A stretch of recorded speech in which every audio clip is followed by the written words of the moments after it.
Ayan po, maglinis po tayo at papalitan na po yung mga tanim na yan kasi po ala na po, lipas na.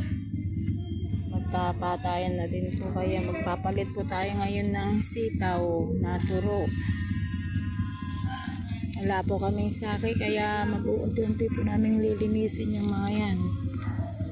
Tuwing wala po kaming saki, yan po ang gagawin namin. Lilinisin po namin lahat yan para matamnan ng panibago para pagdating ng panahon at kami po walang may pambili ng bigas or ano pa man, baon ng mga bata ay meron po kaming mapagkukunan pagka ito'y namunga na or pwede nang anihin.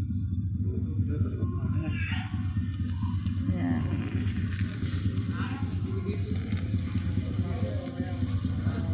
Po ang paraan para po tayo. Ito po ang amin naisip na paraan, magtanim ng mga gulay para sa ganitong paraan po. Meron po tayong ibang suporta sa ating mga pamilya.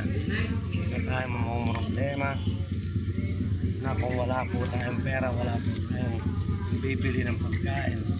Samantalang pag nagtanim po tayo ng ating mga gulay sa ating mga bakuran, meron po tayong pag-asang may mapakain sa ating mga anak. Hindi po natin kailangan ng pinansyal na pera. Kaya ano pa ang ating hinihintay? Kaya po gumawa ng paraan para sa ating pamilya.